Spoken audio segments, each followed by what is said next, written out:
Hello everyone, thank you for joining us today. Together with the experts from Control Risk, we'll discuss about cybersecurity during the pandemic. Before we start, I will kindly ask you to set your microphones on mute during the speeches, to use the chat function in order to address your questions, or the raise hand function if you want to speak during the Q&A session. After the webinar, you'll receive the recording and the presentation. I want to thank the Control Risk team for their help and engagement shown to our community. And I'm now glad to introduce our first speaker, Mr. Zeiten Pereira.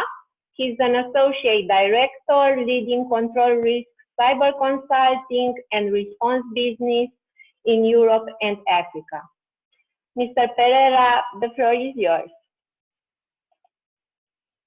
Thank you very much, Catalina. That's a great introduction, and good morning everyone to the session today. It's an absolute delight to be speaking to you all about what is a very pertinent topic in today's world, and that is COVID-19 and cyber security. I am Jan. I think someone might not be on mute, that's it. And I have been at Control Risk for a number of years now. Prior to that, I was running cybersecurity consulting capabilities elsewhere in the UK. And my particular fond topic areas are sort of information protection around sensitive IP, as well as incident response. And joined on the call with me, I have my colleagues Felix and Jonat, who will be both speaking later on today as well. So today we have quite an interesting session. I think we can all agree that COVID-19 is this unprecedented situation that we're all going through, one which is challenging us in ways that perhaps we haven't been challenged in the past. A lot of what we're going to be speaking today is about how businesses should be protecting themselves, but also understanding how the world of cybersecurity is changing in light of COVID-19. And I think to begin with, we have to just understand that we're no longer at the beginning of this pandemic. This is not something we are talking about being far away. This is something that is very much imminent. It is going on today. And we've seen some very interesting trends about what's been happening in the world, but we've also been hearing some very interesting ideas from our clients and our contacts in the network that we work in, that hopefully will be able to provide you with a bit more of an understanding as to what it is that you should be doing with your businesses. On screen, you'll obviously see our wonderful faces, but also our email addresses. If you have any questions whatsoever, feel free to send them directly to us, and we'll be more than happy to talk you through those points as well. So in terms of the agenda for this particular session, I will shortly hand over to Felix to talk us through the threat environment, what we're seeing out there and how that's changed under COVID-19. And then our colleague Jonat will also talk us through how you should be protecting yourselves and what considerations companies should have when thinking about responding and recovering from what is quite a strange time that we're living in right now. So I'll stop talking there, but Felix, do you want to take over?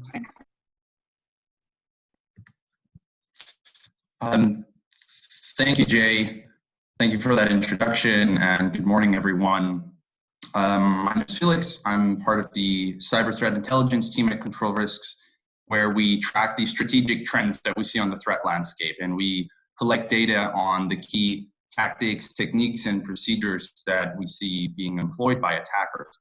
And we track across three main threat actor groups, which are nation states, cyber criminals, and cyber activists. For my session, I will focus on state-linked and cyber criminal operations. But of course, if you have any questions about what we see on the activist front, you can feel free to reach out to me and the team separately. So I'll speak about nation states first and see how cyber criminals are exploiting the pandemic. And then the second section will focus on how both of these threat actors are exploiting new vulnerabilities introduced in the remote workplace.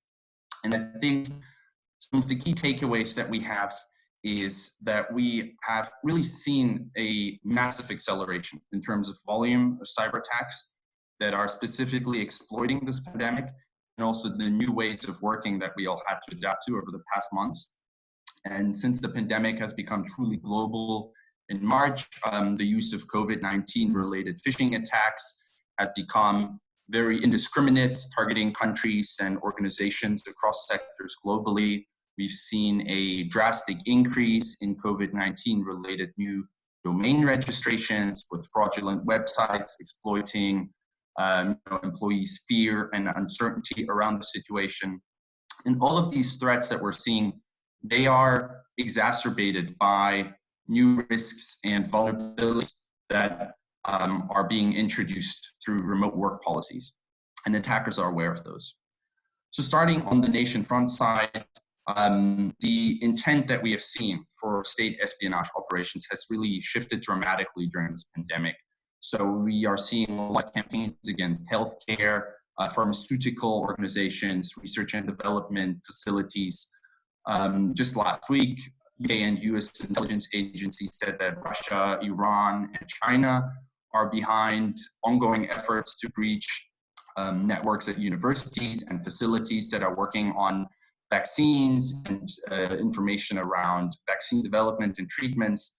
And so that is really the intent behind this, to gain intelligence and exfiltrate data on that research, also to gain access to information that can help other states perhaps preempt this international response and the recovery phase that we're in right now. And a lot of these campaigns are gaining access to networks by targeting employees through phishing and spear phishing with COVID-19 lures. So they will often impersonate the World Health Organization or the United Nations or Google and Microsoft and try to trick users into clicking on attachments, opening links, and then disclosing their account credentials. But I think it's important to say that this sort of targeting is not only limited to Western Europe or the United States. I think when we look ahead, any healthcare organization, any pharmaceutical organization, research and development, if you are coordinating any of these responses and recoveries for COVID-19, you will likely remain in the targeting focus of these sort of campaigns. And what is also important to keep in mind, I believe, is the supply chain. So we know from the campaigns that we track that sophisticated threat actors, they commonly target third-party suppliers that already have an established connection into the corporate network of the final victim. So it's important to keep in mind that you may not even be the final intended target, but you may just be seen as the easier way in than directly targeting the organization. So that's why these sort of threats are also relevant to any manufacturer, service provider, any company with links to such organizations. And on the criminal side, which I'll spend a bit more time on, I've mentioned this massive acceleration in terms of volume of attacks. So this is really the case here. We started seeing this dramatic increase in phishing emails with specific COVID-19 lures, and those are targeting organizations across sectors. And these phishing attacks are really having effects, right? So we're seeing ransomware attacks, we're seeing a lot of credential theft, financial fraud. For us, a major concern is this real growth and acceleration in disruptive attacks in the form of ransomware. And of course, we've seen this, and we've seen this with clients also in 2019 and in early 2020. So before the pandemic, we were already observing increasingly targeted and impactful ransomware attacks. But what COVID-19, the situation has done is really exacerbate this already disruptive trend, with criminals now targeting organizations in essential sectors. So of course, we've seen in the news, hospitals, medical centers, they're overwhelmed with the health crisis in certain locations. So they can't afford to be locked out of their systems and data. So criminals believe these companies are more likely to pay a ransom. So just last week, for example, the Fresenius Group, the German healthcare company, they said they were targeted by ransomware, which disrupted some of their production. And I believe they're still rebuilding some of their infrastructure. But of course, this is not only healthcare. So businesses that are operating regularly at the moment, they're also in the targeting focus of these attacks, because COVID and various lockdowns, they have narrowed down the number of targets that are available at the moment. So we're seeing more ransomware attacks against fast-moving consumer goods, transport logistics, and IT sector. all of that happening. I think what is really important to keep in mind, though, and there's a lot of discussion around this, is this doesn't mean that if you're not at full capacity, if you're not fully operational at the moment, it does not mean that you're not a target. Our threat intelligence team does a lot of deep and dark web monitoring on criminal platforms and forums, and we see a lot of criminal actors still selling access to networks and systems of companies that we would say are in the traditional focus of ransomware attacks. So that particularly includes manufacturers, their specialized suppliers. And what's important to keep in mind is attackers may not execute ransomware at this stage, but rather just sit idle on a network until the plants and the factory lines are running at full capacity again. So you have to imagine this. Even if you're not operating, these criminal actors are clearly still working. COVID is giving them time to think, it's giving them time to position themselves, to really move laterally through networks and explore where they can execute ransomware at a later stage. So they look at this in a long-term trend. And the mentality of these attackers really is, I know that companies will come back online and I will just execute my operation later. And beyond ransomware, just to give you a brief overview of kind of the lower end of cybercrime, we see a lot of opportunistic targeting of individuals and businesses through scams. So this is like COVID-19 related spam campaigns and fraudulent domains. And all of these are really exploiting employees' urge for information and anxiety around COVID-19 that they have right now. And when we look ahead, I think in the next few weeks, as we go into the recovery phase and with a lot of lockdowns being eased right now, I think we will continue to see phishing operations specific to COVID-19. They will be specific to regions, oftentimes also by criminal operators from these regions. Romania has a very dynamic cyber criminal threat landscape, so I would be inclined to say you can expect language-specific, region-specific phishing emails, and also really look out for those fake domains purporting to be from government or authorities.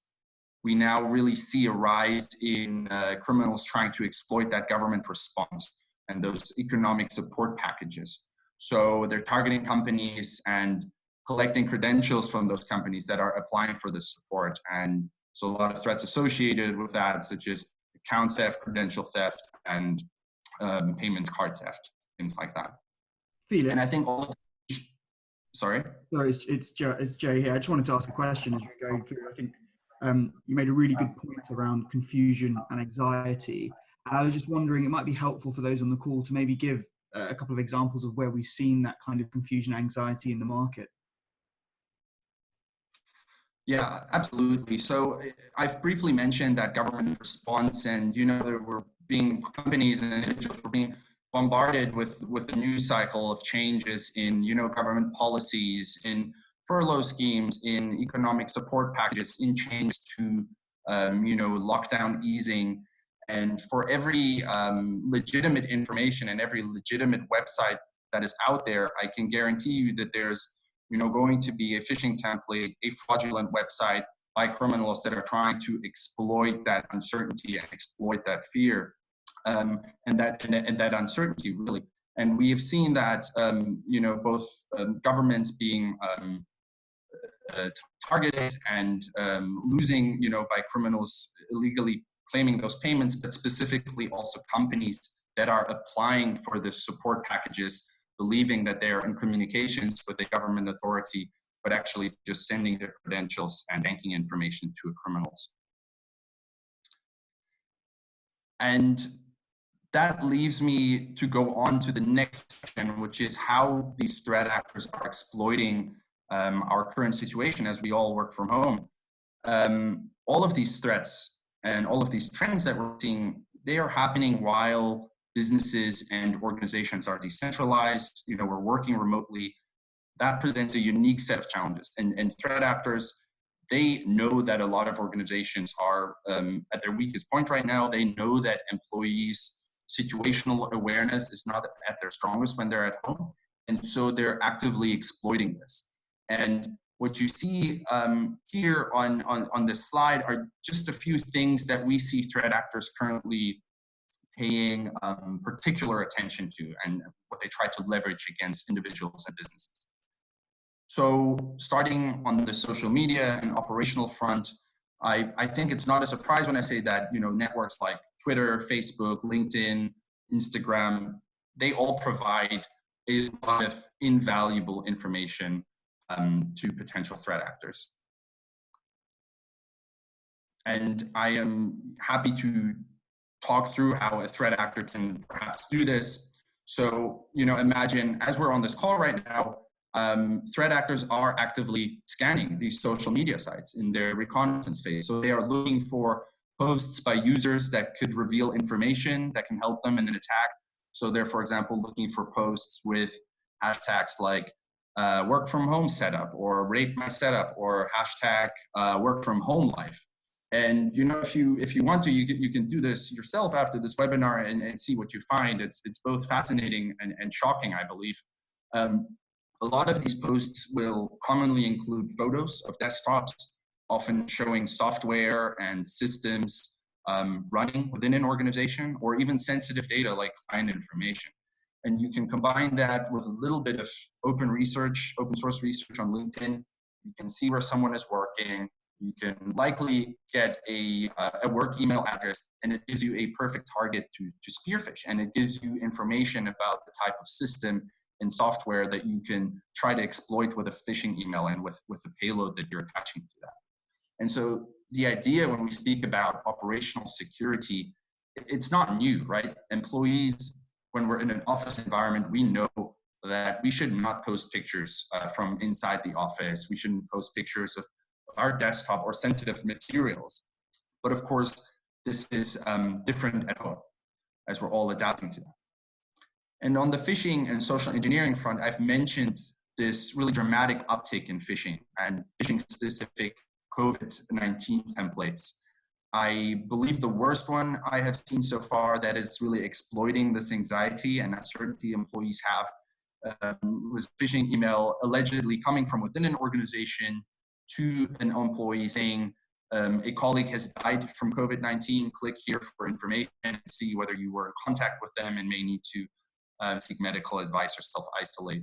And of course, that will prompt you to click on a link and disclose your account login credentials. So COVID is really giving these easy opportunities for these social engineering things. But also, we see regular phishing. So attackers know you're at home, and you have to imagine the situation if you're in an office and you get an email from your employee that seems a little bit odd, like, can you send me all the payroll information? Or, hey, we need to change the client's bank account details for the next payment. You would generally walk next door, or you'd walk to the next desk and ask your colleague whether that is a legitimate request. Did you mean to send me this email? And right now, you cannot do that so easily from home. And criminals and other threat actors, they know this, and they know some of this critical communication is missing, and they know that regular business operations are disrupted, and they are really exploiting that. And I briefly mentioned this, threat actors know that people want information about COVID-19, so information about case numbers in your area, info on symptoms, treatments, government responses. And like I said, for every legitimate website that employees are looking at, I can guarantee you that there is a fraudulent version of that same site, and that will try to trick you into disclosing sensitive information, credentials, or download malware onto the device you're using, which in that measure can be your corporate laptop. And as we speak about devices, attackers also know that the personal and work life is blurring right now.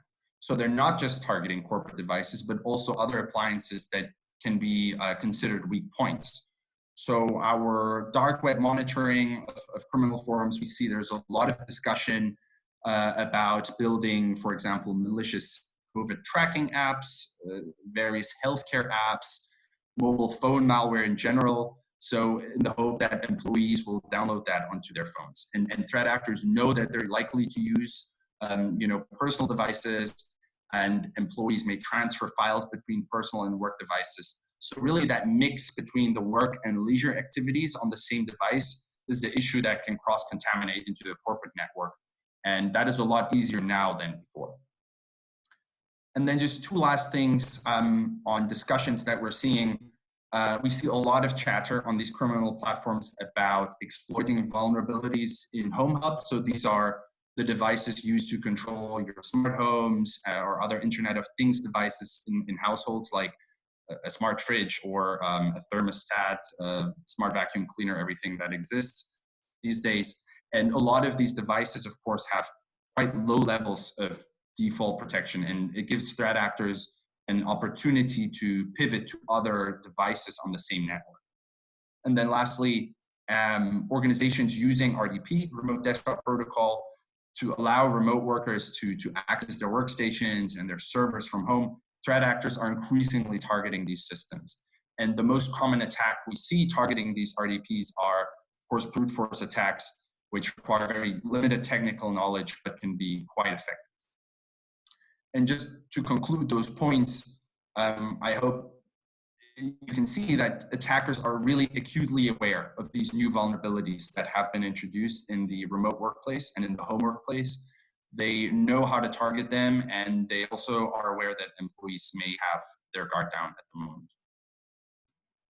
Perfect. Thank you, Felix, for that great overview of the threat environment. I think it's safe to say that cybersecurity hasn't gone anywhere. I think cyber threats are still quite rampant, as Felix has talked through, and really it shows that I think there's a real focus that needs to be had right now for businesses as they look at themselves and how they should be protecting themselves going forward, given the fact that we know, as you said many times, Felix, that the attackers are sort of looking at what's happening and trying to exploit those different working arrangements. And I think this current slide speaks to that perfectly. And on that note, I think I'll hand over to Jonna. And Jonna, it would be great if you can give us an overview of sort of what businesses should be doing to protect themselves and how they should be responding as well. Yeah, thank you, Jay. As I understand it, Felix, for me, it's I usually simplify things, and I understand that attackers, they're very creative nowadays, but not very innovative. So they're using the same techniques they used before, but they adapted to the new situation with COVID. And that's the good news and the bad news at the same time. The good news is if we keep implementing and the controls we've been implementing until now, we're still going to be protected. But the new risks with the new changes, people working from home, we need to address those. We've been, before this crisis, we've been working with clients all over the world, especially in EMEA, we're going to talk about. And we've done, for example, simulation for market-wide for a pandemic and cybersecurity simulation for the whole financial sector. And that was 1 year ago. And definitely those companies, those financial companies, they came back to us and they were very helpful and thankful to us for doing those exercises before everything happened. But since everything changed, we got clients in the consulting part of the business. For example, a financial authority reached out to us to do a crisis management and cyber simulation. And we've been able to do that remotely. They had no formal crisis management, and we've seen this a lot. A lot of companies don't have a proper crisis management. On the business level, we're talking about now, and obviously that is going to trickle down to the technical or cybersecurity controls. But they never had it formalized at the business level, and that's obvious on how they reacted to this crisis. Another organization we've been working with before the crisis, it's an oil and gas company. And I should tell you that my specialty, or the field I feel I'm most passionate about, is the industrial control systems, the automation security. And we've been working with them before and trying to do a reference architecture for the operation technology IT integration. And obviously that one helped them a lot during this crisis. And they came back to us to do an ICS, industrial control system assessment now, and then an architecture review. This type of engagements we get nowadays, obviously we cannot be so mobile as we used to be before, but they see the value in, since they're not doing the same activities as they did before, the cybersecurity or teams, they have time to actually review their architecture and their security and controls, which I think it's a good thing that we stop doing firefighting and trying to re-architecture our defenses. And we see positive positive feedback from that one. As my colleague Felix mentioned, reducing attack surface, it's a big activity, and you should do that right now because, for example, RDP is being attacked. But if you stop using those weak protocols, you would reduce your attack surface, and it's going to help you survive this crisis. So applications like Citrix, RDP, VNC, and so on, the remote desktop type of applications your company might use, you should be good to draw back from those and try to implement a tunneling solution like VPN. You can still use RDP through VPN, but those would be a good measures. And since the attackers have time nowadays to target businesses, also security researchers, and I've seen in the last couple of months a lot of vulnerabilities coming up, and tools and proof of concept exploits being floated on the market. Both sides are very active, but unfortunately the disclosure of vulnerabilities is being increased as I see it, and these systems are more vulnerable than they used to be. What other work we've been doing on the response part, we got engaged on an insider threat, for example, project where legal company had some information leaked out, and they tried to understand how that happened. And obviously, not obviously, but through investigation, we figured out it is an insider threat, but they didn't have enough technical resources to investigate thoroughly. So we created a program for them to implement, so they'll be ready and detect this type of threats, but also have enough information and data when an incident like that happens, they can investigate.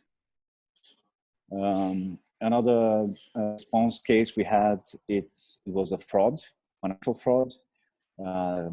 It's a bit easy to investigate financial frauds because there's already information over there in financial systems that we can look for. But still, financial frauds, they're rarely with happy ending because almost no one recovers the money lost. So better protect yourself than get into an investigation and where you're never going to get your money back. And one more protection mechanism I would like to recommend everyone, since if you're in any organization that has automation, control systems, I think you should take a look at the integration between those layers, especially look at the IEC ISO 63442. What was it? Yeah, I'll send the link. It's a good standard that is the new version of the Purdue model. You can take that model and assess your integration, and obviously draw resources for controls to protect those systems. And when I say automation, I'm not referring only to industrial automation. You can look at your business building management systems. We've seen a lot of for example, CCTV cameras that were connected to the enterprise network, which is a big vulnerability, weakness. Access controls, again, connected to the enterprise network. And those access controls and cameras, they're actually outside your perimeter. So you don't have full physical control over them. And nowadays they're networked, so definitely there's a Ethernet cable behind those. Look at those and yeah, try to find mitigations for those vectors. Since we're in the middle and hopefully to the end of this crisis, some of our clients, and we're in discussion with some of our clients on the recovery phase. It's a good thing if you want to be prepared when all this crisis ends, because you're going to have, yeah, thanks, sorry about that, Jay. When all this crisis ends, you'd have a business advantage if you have your supply chain sorted out, if your policies and procedures of employees coming back to work be clear. Miscommunication is going to get you in a lot of trouble if only part of your employees understands what are the rules. And it's definitely going to be an advantage. Yeah. And Jonna, sorry, it's Jay here. Just quick question. I think the point on supply chains is, again, really, I think, pertinent given the current situation. What are the risks to supply chain that you see as we start coming out of COVID that people should be aware of? Where is it in the supply chain that they should be looking to protect themselves in a better way? Yeah, there are different perspectives on supply chain. One would be having alternatives. Either you are an organization that has many suppliers, or you're one of those suppliers. And looking at alternatives, having alternatives for suppliers, it's always a good thing. And if you have MOUs, memorandum of understanding, or even contracts with alternatives, it's going to save you a lot of trouble, and you're going to be quicker to market than other businesses. That'll be one thing. Another thing would be dripping down requirements, security requirements. If you're a big organization and you rely on a lot of smaller suppliers, those suppliers, they don't have the financial power to invest a lot in cybersecurity or other mechanisms. So you as a big company, you can recommend and also help your suppliers secure themselves, because risk is transient. If one of your or multiple suppliers of yours are going to be affected, you're going to be affected. So those are the different perspectives you can look at supply chain security. Makes sense. Makes sense. Thank you. And I think that's a really good overview of some of those key issues that clients are facing. And again, some of the issues that as you pointed out, that our clients have actually looked at. And I thought it was really interesting when you mentioned that obviously we've done that work in the past for the financial sector out there, and that they'd actually been planning for this. And, you know, one thing to just point out is quite often when people have looked at cybersecurity in the past, they often come to us and say, hey, can you do an exercise on a ransomware attack or a very specific cybersecurity scenario, which of course is very good, and it's good to do that training. But I think one thing that this pandemic has shown is that cybersecurity doesn't exist in a bubble, in a silo. It doesn't only occur as an attack as and when someone is specifically targeting you. It is actually something that is born of the environment.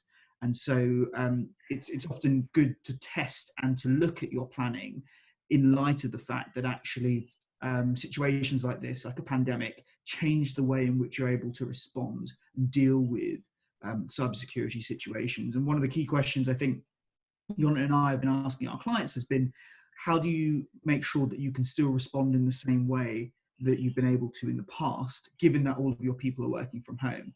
I think Felix touched on it earlier today.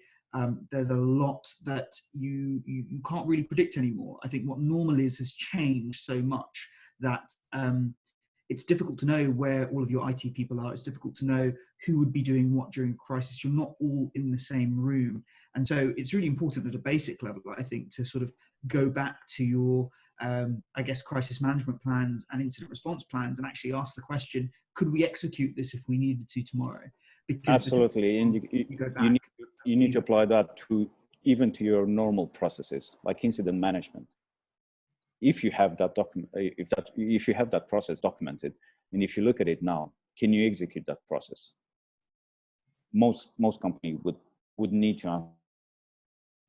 Yes, and funnily enough, I think it goes further than that as well. You know, I mean, when we going back to your point about supply chain, it's almost the same principle, right? Because one of the things that I've noticed when speaking to my clients about this is there is a concern that actually the supply chain is broken when they come back. So your point about alternatives is fantastic.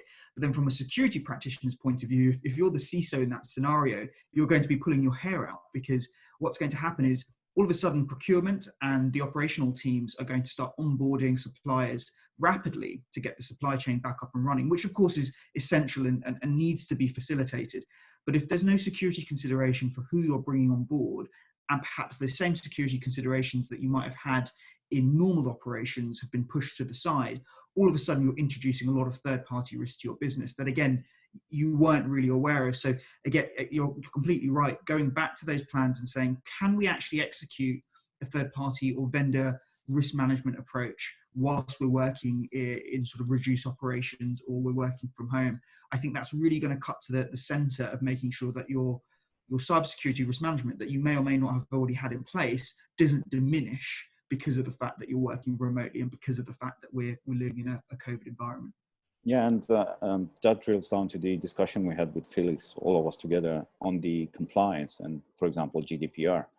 Obviously, these entities want to be shown that they help the businesses, so they definitely are not going to fine you now, but they cannot be shown as not doing their job later on. So it's a tricky walk, let's say, that these agencies, governmental agencies and compliance agencies, they're working on now, but they're not going to be forgiven if something happens. So the consequences of not doing the right thing now, they're going to bite you later on. No, I think that's a really good point. And I think on that, we can bring the presentation to a close, just in terms of what we had to speak about today. But if you do have any questions, please feel free to jump in with any questions that you have now. Felix, Jonna, I don't know if you can go through the chat and just check if there's anything that's been put in there for now. Not at the moment. We invite you to address your questions via the chat or simply raise your hand. You can also use Romanian or German. Da, român, vă rog.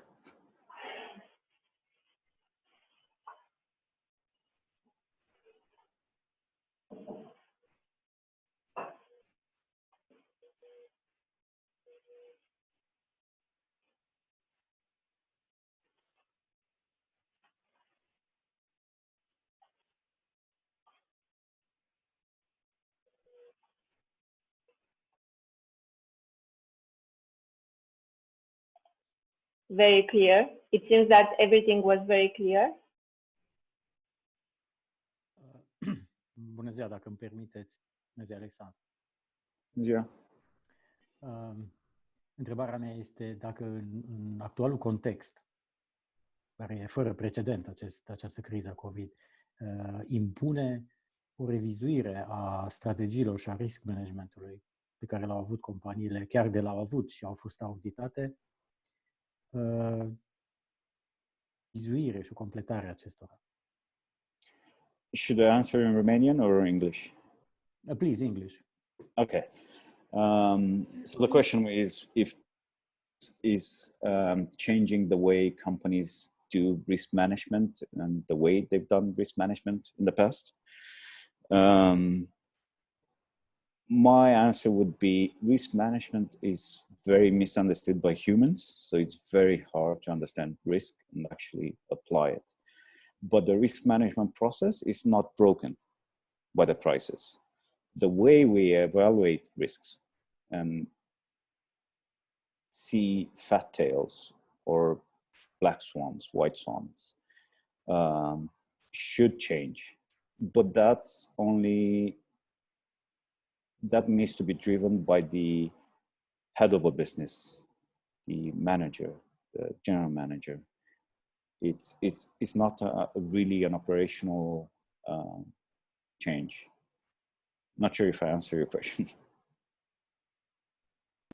Thank you. Yeah, and I just add to that. Thank you for your question, by the way. I completely agree with what Jonas said.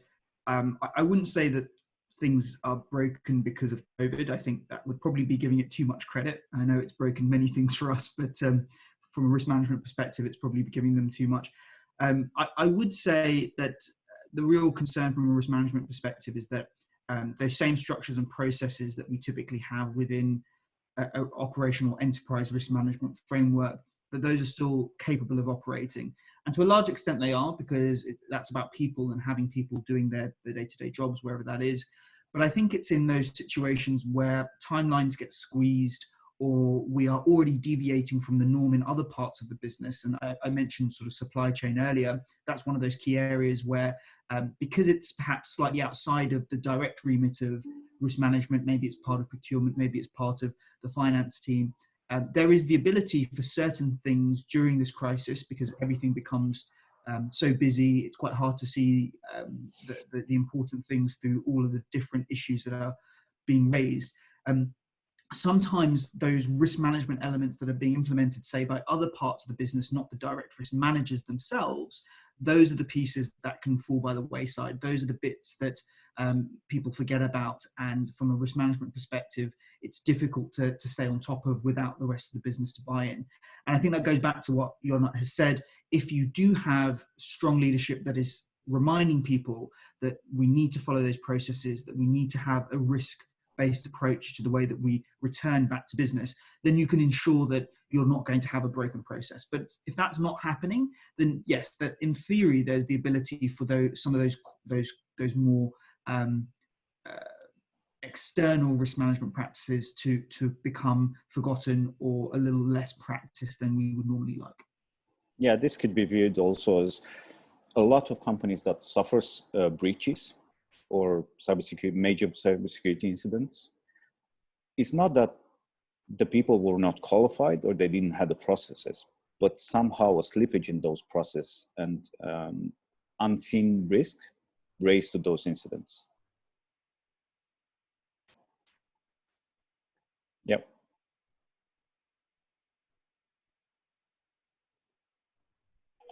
Thank you. Just unmute your microphones if you want to ask another question, or raise your hand, please.